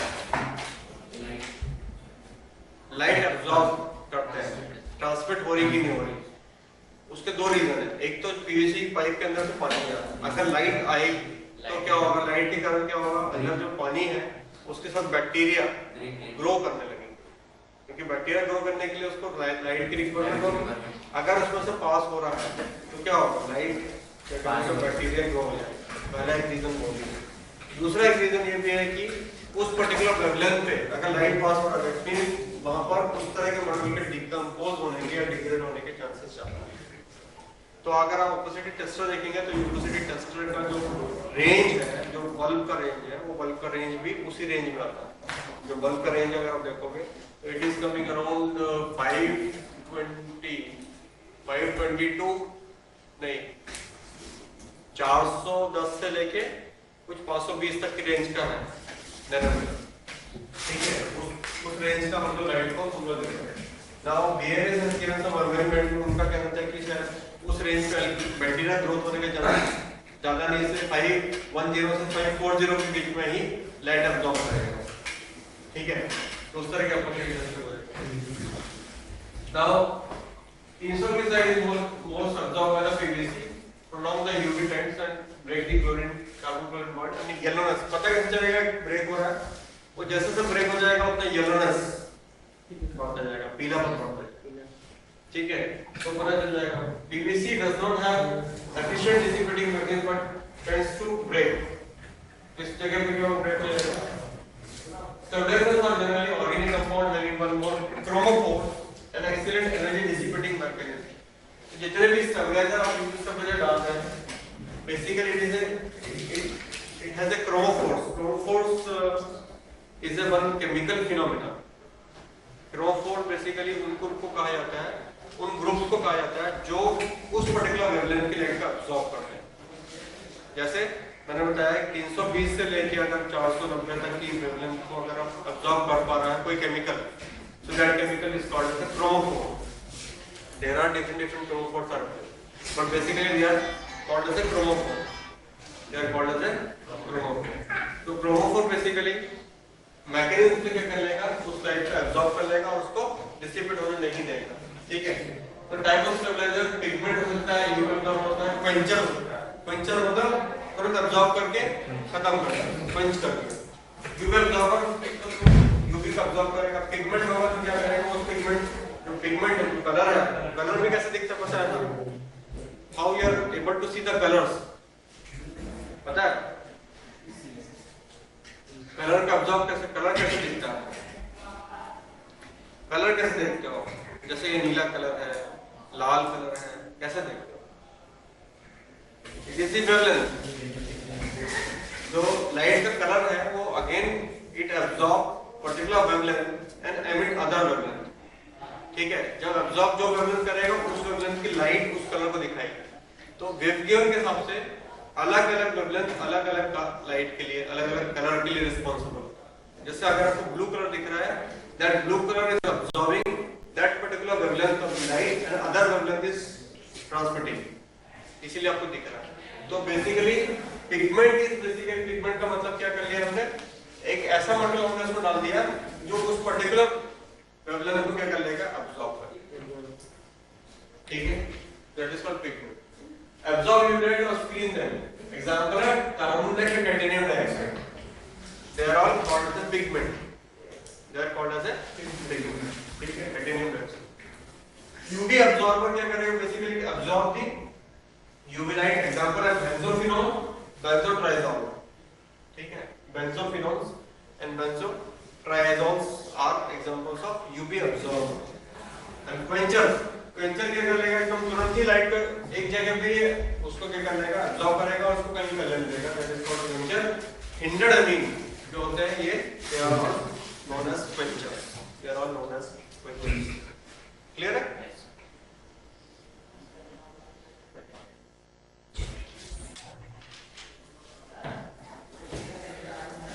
Now colourants. Next colourants. So colorants, there are 4 methods used for coloring of the polymer. देखो colorants में एक बात बता दूँ, colorants में दो तरह के कलर, बेसिक कलर्स होते हैं, colorants होते हैं।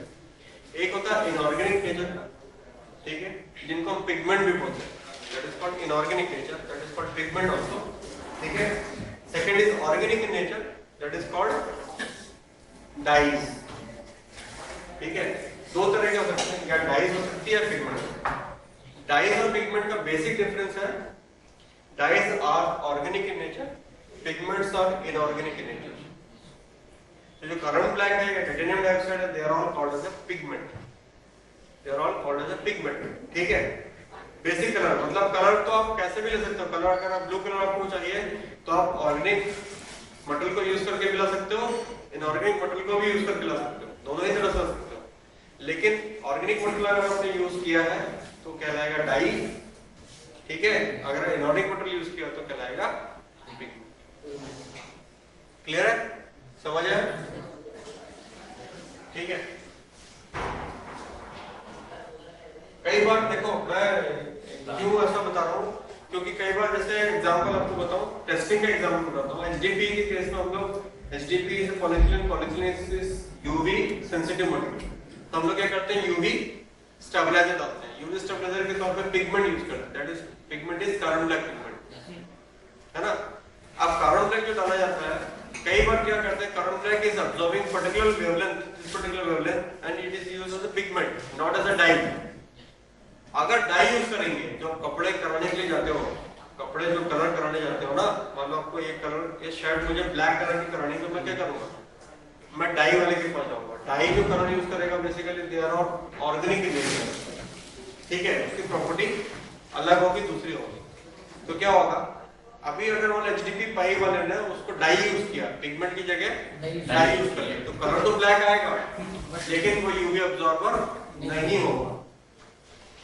इसीलिए जब हम लोग टेस्टिंग करते हैं, जैसे एचडीपी का केस में हम लोग एचडीपी टेस्ट करते हैं, या हम टेस्ट करते हैं 14151 जो स्प्रिंकलर हम लोग सिस्टम टेस्ट जब करते हैं, या 128 जो स्टैंडर्ड है उसके साथ टेस्ट करते हैं पाइप को, ब्लैक कलर पाइप को, तो हम ये देखते हैं कारण ब्लैक होना चाहिए। ऐसा ना हो कि उसमें लोगों ने पिगमेंट मिला के ब्लैक कर दिया हो। अगर पिगमेंट मिला के ब्लैक कर दोगे तो क्या होगा, नहीं करेंगे, सीधी सी बात। ऐसा हुआ है, ऐसा एक बार हुआ है, कार्बन ब्लैक हमको मतलब पाइप जो है ब्लैक कलर का देखने को मिल रहा है, तो ब्लैक तो है, ब्लैक तो उस पर रिक्वायरमेंट है, बट जब उसका कार्बन ब्लैक निकालने गए तो देखा जीरो आ, फिर हमने सोचा कुछ गड़बड़ है, कुछ जरूरी मतलब मशीन में खराब है, या फिर जिसने किया उसने कुछ न कुछ, उसको एक बार, दो बार, चार बार, पांच बार रिपीट कराया, हर बार वही आया। इसका मतलब वो क्या था, वो डाई था, ऑर्गेनिक डाई था, it is not a pigment, है ना। तो हर चीज का अपना एक इंपॉर्टेंस है। जो भी टेस्ट अगर कोई करा रहा है तो उसका अपना एक इंपॉर्टेंस होता है, वो क्यों करा रहा है या क्यों उस पर डिजाइन किया गया वो टेस्ट, क्योंकि उसका कुछ ना कुछ रिक्वायरमेंट है उस मटेरियल के लिए, इसीलिए। ठीक है, तो कलरिंग जो है, आप अब कलरिंग तो बिना कलर के कोई मटेरियल प्लास्टिक जो है क्यों फेमस हो जाता है? क्योंकि कलर, अगर आप कोई कार लेने जाओ तो आप पहचान नहीं पाओगे कौन सा पार्ट प्लास्टिक से बना है, कौन सा मेटल से बना है। पहचान लो? नहीं पहचान पाओ। कई बार कलर इतने मैचिंग होते हैं, इतना बढ़िया कलर मैच हो जाता है कि आपको you will not able to मतलब डिफरेंशिएट बाय सीइंग कि यह कौन सा प्लास्टिक से बना है मेटल से। और प्लास्टिक में डिफरेंट कलर के लिए आपको इंडिविजुअल आपको क्या मिला हुआ है? फ्रीडम मिली हुई है। तो उसके कारण से आप बहुत ज्यादा अट्रैक्टिव प्रोडक्ट जो है काफी अट्रैक्टिव हो जाता है ना? कलर अगर अच्छा है तो प्रोडक्ट क्या होगा? अट्रैक्टिव हो जाएगा, सीधी सी बात है। ठीक है, तो colour generally introduce in polymer. Polymer colour कैसे हम डालते हैं? मास्टर बैच के through. Master batch is basically what? Master batch क्या है? पिगमेंट तो है लेकिन क्या है? कलर मिलाने के लिए तो है लेकिन क्या है? Highly concentrated pigmented polymers. मतलब हाईली कॉन्सेंट्रेटेड का मतलब उसमें कम से कम 50-60% तक पिगमेंट डला होता है पॉलीमर में। हम क्या करते हैं, सिर्फ जो कलर हमको चाहिए उसके हिसाब से हम 2-4 दाने निकालते हैं उसमें से, या कुछ रेशियो के हिसाब से। मान लो अगर हम 100 किलो यूज कर रहे हैं तो उसका 1% 1 pH डाल दिया, वो हमको कलर मिल गया। क्योंकि जब वो डिस्पर्जन होगा वही इतना हाईली कॉन्सेंट्रेटेड तो क्या होगा? एकदम यूनिफॉर्म कलर देगा। ठीक है, क्योंकि कई बार क्या होता है अगर डायरेक्टली मास्टर बैच आप यूज ना करो, डायरेक्टली कलर यूज कर दो तो हो सकता है मिक्सिंग का प्रॉब्लम हो। तो कई जगह कलर अच्छा आएगा, कई जगह कलर अच्छा नहीं आएगा, यूनिफॉर्मिटी रहेगी। ठीक है, तो आप कोई भी ऐसा प्रोडक्ट लोगे जिसमें एक तरफ कलर अच्छा दिख रहा है, एक तरफ कलर बेकार दिख रहा है, नहीं लोगे ना। तो प्रोडक्ट अगर लाना है तो आपको बिल्कुल यूनिफॉर्म लाना। So there are 4 methods for coloring in polymer surface coating. अभी कलर लाने के लिए 2-4 मेथड जो है वो देख सकते हो। या तो पूरा बल्क को मॉडिफाई कर दो, मतलब या ऊपर से सरफेस को मॉडिफाई कर दो। जैसे दीवार है, अब दीवार के हम अंदर से पूरा का पूरा दीवार इस कलर के थोड़े ना बनाते हैं। हम बेसिकली क्या करते हैं, सरफेस को मॉडिफाई करते हैं। तो सरफेस मॉडिफाइंग बाय पेंटिंग और सरफेस डाइंग हम लोग कर लेते हैं। ठीक है, या introduction to colour forming groups into polymer molecule या मास कलरेशन। तो जनरली जो मास्टर बैचेस है they are examples of mass colouration. और जो पाउडर कोटिंग होती है, powder coating is example of surface coating. Powder coating पता है ना क्या होती है? पाउडर कोटिंग,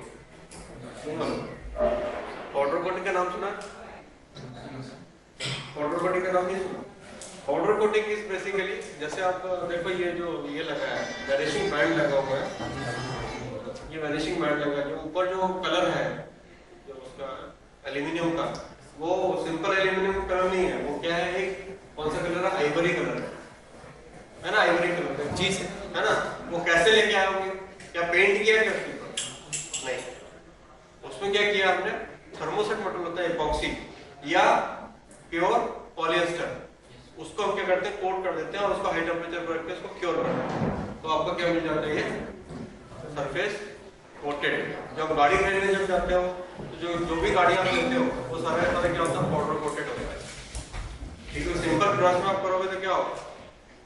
कहीं कुछ ही निशान आ रहा है, कहीं ज्यादा कलर हो गया, कहीं ज्यादा थिकनेस होगा, कहीं कम थिकनेस होगा। तो पाउडर कोटिंग में क्या कर सकते हैं? यूनिफॉर्म कलर और यूनिफॉर्म और एडिशन अच्छा होगा। ठीक है, तो colouring for introducing into polymer molecules through addition of colour master batches. Also various types of additive master batches are available for various applications.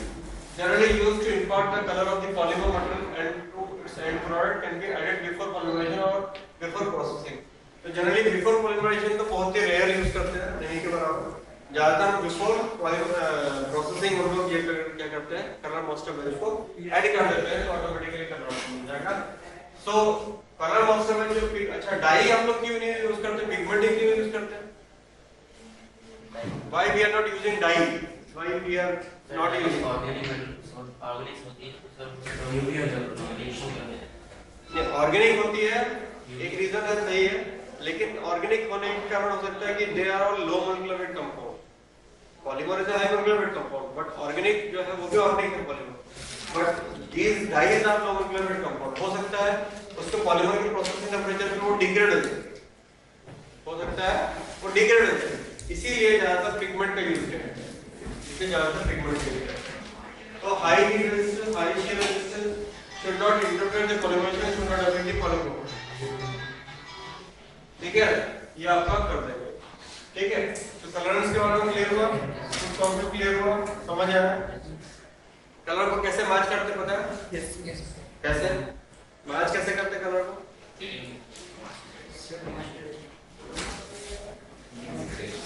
Material colours देखते हैं। हाँ, कैसे पता करोगे कलर है? तुम्हारा जो ब्लू कलर है, जो कुर्सी का ब्लू कलर है, वो सेम है कि नहीं, वो कैसे पता करोगे? सेम क्वांटिटी डालेंगे। हाँ, सेम क्वांटिटी। सेम क्वांटिटी कैसे डालोगे? अगर आप खुद बना रहे हो तो पता कर सकते हो ना, लेकिन कुर्सी बनाने वाला अलग है और जो शर्ट बनाने वाला वो अलग है, फिर कैसे मैच करोगे?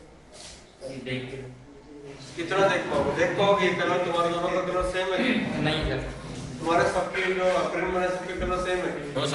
नहीं है ना, थोड़ा डिफरेंट है, देख के समझ आ रहा है। लेकिन इसको मेजरमेंट कैसे करो? मेजरमेंट पता है कैसे करते हैं? मेजरमेंट करने के लिए हम लोग क्या करते हैं, कलर मेजरिंग सिस्टम्स आते हैं। दैट कलर मेजरमेंट में जब अगर कलर की थ्योरी अगर आप पढ़ोगे तो कलर की थ्योरी में क्लियरली लिखा है कि वो इसमें 3 एंगल होते हैं, एक L, A एंड B। इसको बोलते हैं LAB value. LAB, L capital, A small, B small. हम ऐसे यूज करते हैं LAB वैल्यू के हिसाब से कलर को मेजर करते हैं। LAB बेसिकली मैं अलग से एक दिन क्लास लूंगा कलर मेजरमेंट का कि कलर को कैसे मेजर किया जाए। ठीक है, बट बेसिकली LAB की वैल्यू को हम लोग मेजर करते हैं। अगर वो वैल्यू मैच करती है तो कलर आप मटेरियल की और कलर की दोनों की देखते हैं सर। कलर की कोई भी मटेरियल हो, चाहे आपका कपड़ा हो, चाहे प्लास्टिक हो, चाहे मेटल हो, उसको जो भी कलर है उसकी LAB वैल्यू होगी। क्लियर है? वो अलग से एक दिन क्लास लगेगा। The types of colorants, insoluble colorants, मैंने बताया था inorganic pigment और organic pigment। Organic pigment generally called as dyes, ठीक है? Also known as dyes, लिखा ही है definition में, also known as dyes। And organic substances which are soluble in compound, ठीक है? They are soluble to minerals, major are tendency to migrate। Organic नहीं use करने का एक रीजन और भी है। Organic क्योंकि low molecular weight compound होते हैं, इनकी टेंडेंसी होती है माइग्रेट होने, इसीलिए हम लोग इसको ये जो एक्सपेरिमेंट पर्टिकुलरली जैसे प्लास्टिसाइज क्रिएट अभी, लेकिन पीटीसी केस में ज्यादातर हम डाइस का यूज भी किया जाता है। उसका रीजन ये होता है, डाइस का यूज इसलिए किया जाता है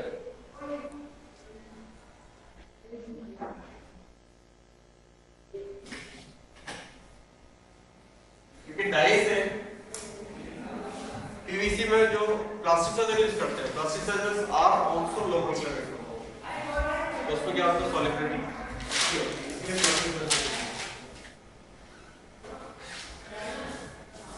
हीट रेजिस्टेंस मैंने बताया दिया, हीट रेजिस्टेंस पूरा होता है।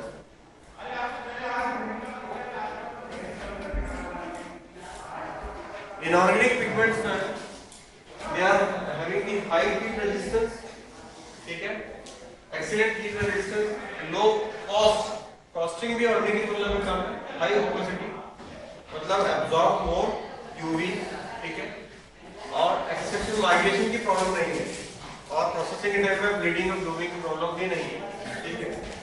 एग्जांपल के कारण लाइक क्या करेगा, ब्लैक कलर देगा, टाइटेनियम डाइऑक्साइड रेड कलर देगा, क्रोम ऑक्साइड ग्रीन कलर देगा, अल्ट्रावायलेट ब्लू कलर देगा, कैडमियम रेड कलर देगा, ठीक है। So these are the some examples of the inorganic pigments. Clear है?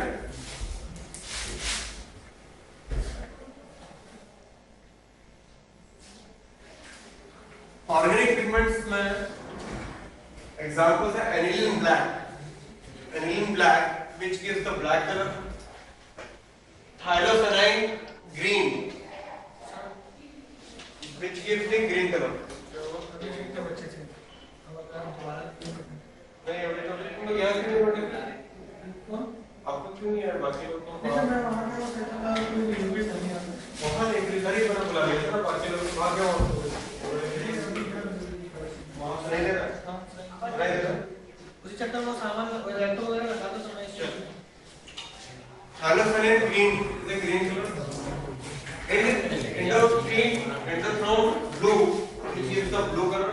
Dioxazine violet, which gives the violet color. ठीक है? So these are the examples of the different colors.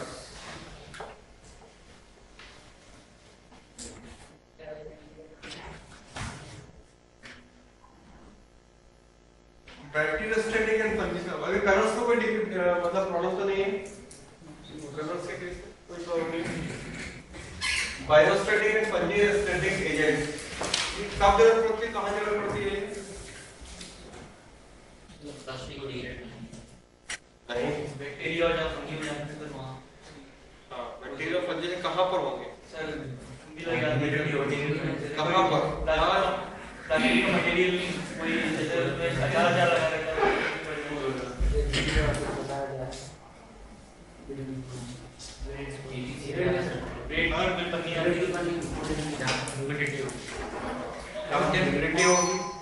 या under water application में plastic का use करेंगे, इसीलिए यार ठीक है। उस तरह के एप्लीकेशन में क्या होगा, जनरली बैक्टीरियल ग्रोथ को रोकने के लिए, ठीक है, वहां पर हम क्या करेंगे, फंगिसाइड स्टैटिक एजेंट यूज करेंगे या बैक्टीरियोस्टैटिक एजेंट यूज करेंगे, ठीक है, जहां पर बहुत ज्यादा नमी है, क्योंकि नमी की और लाइट जहां पर होगी वहां पर ज्यादातर क्या करेंगे, ये ग्रो करेंगे। आपने अगर एक्सपीरियंस किया हो तो जो बाथरूम होते हैं, बाथरूम की जो बाल्टियां होती हैं, उस दिन का जो ब्लैक स्पॉट्स आने लगते हैं उसके, या जो नीचे जहां पट्टी या बैठते हो उसमें भी क्या होता है, पूरा एक अलग से ऐसा जैसे किसी ने कुछ नोच के खा लिया हो, मतलब वो जिस तरह का अलग से आ जाता है, होता ना सीडन, जिसको हम बोलते हैं सीडन। हाँ सर, है ना, सीडन बेसिकली दैट सीडन इज बैक्टीरिया इफेक्ट या fungi effect, bacteria acids bacteriostatic property के कारण ये आता है।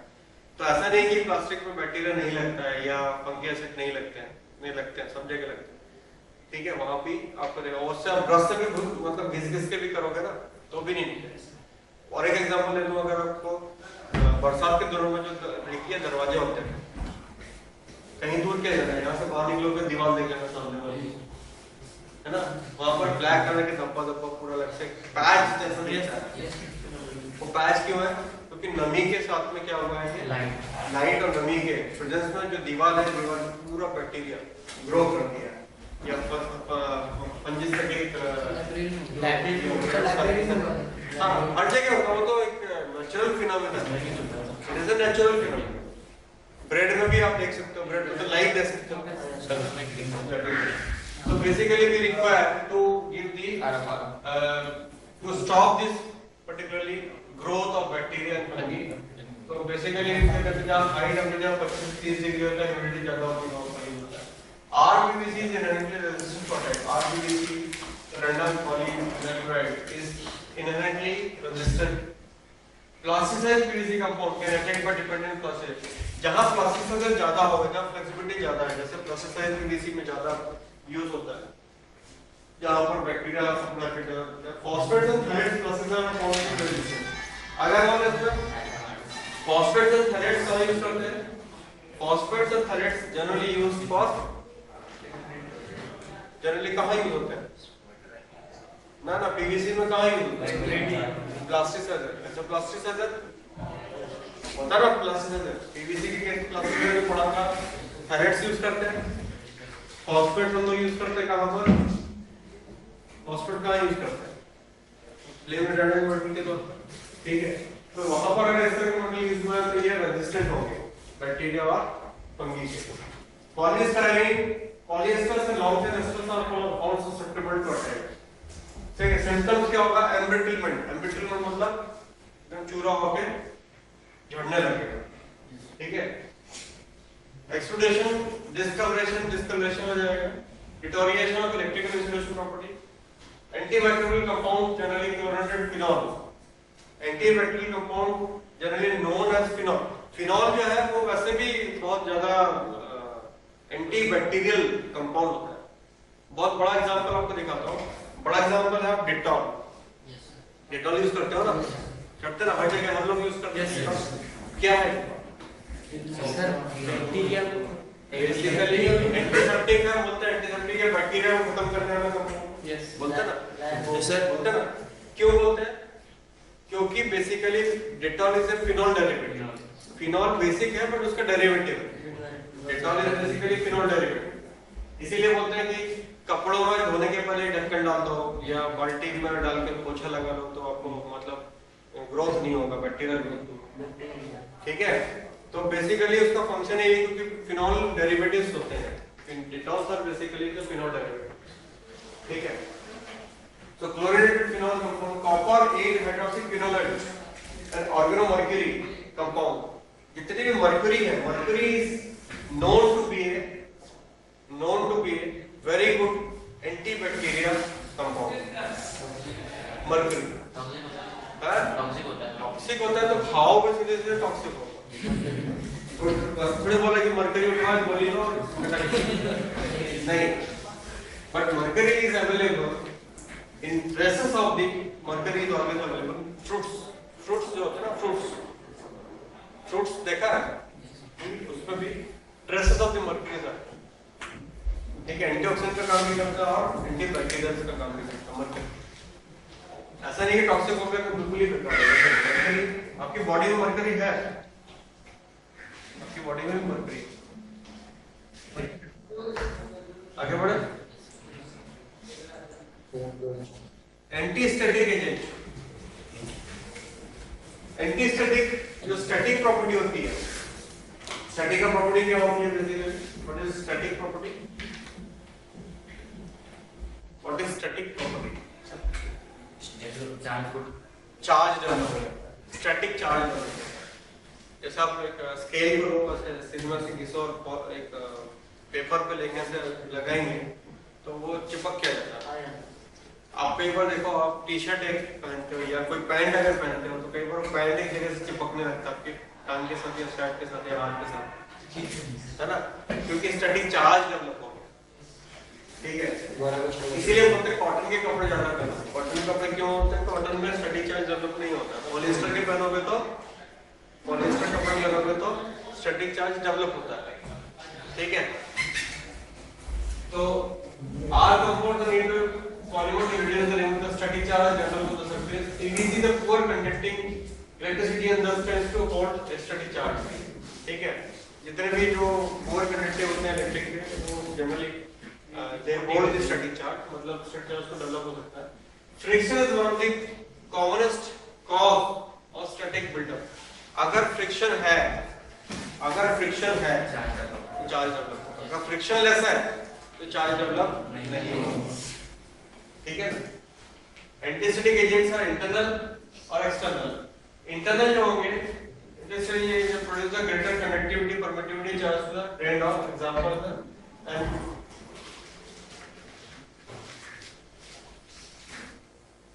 एक्सटर्नल एंटीस्टैटिक ज्यादातर हम लोग इसमें यूज करते हैं फिल्म बनाने क्योंकि फ्रिक्शन अगर ज्यादा होगा, स्टैटिक चार्ज ज्यादा डेवलप होगा, तो जो इंक है, ink is basically what nature?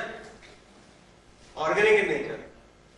Ink क्या होता है? Ink is basically dyes. Ink क्या है? डाइज है ना, पिगमेंट नहीं होता, इंक डाइज है। तो उसमें क्या होगा? ऑर्गेनिक नेचर होने के कारण क्या होगा? स्टैटिक चार्ज उसको डेवलप होगा। इसीलिए फिल्म के साथ में जब प्लास्टिक की फिल्म लेते हो, जब प्रिंटिंग करते हो, तो कई बार पूरा का पूरा फैला हुआ होता है, क्योंकि वो सरफेस आसानी से इंक को अब्सॉर्ब नहीं करेगी। स्टैटिक चार्ज होने के कारण क्या होगी? वो फैल जाएगी।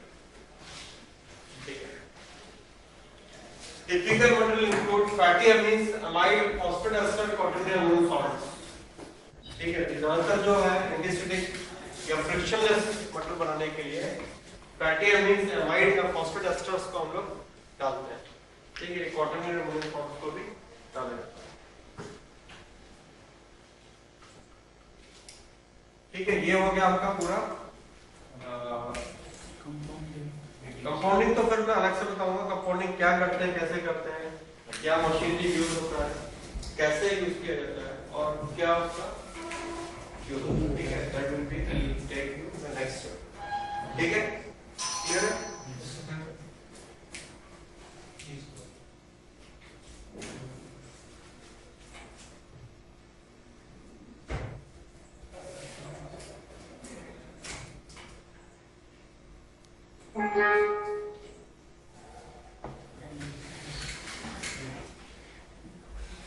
ये अटेंडेंस में आप लोग की अटेंडेंस है क्या?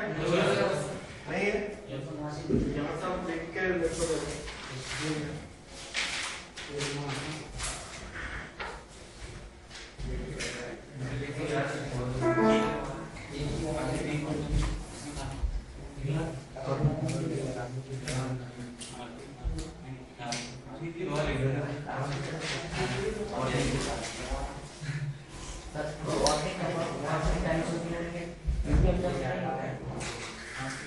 होता है नहीं, ऐसा नहीं कि नहीं होता। अगर ईमेल ऑब्जर्व होगा ही नहीं।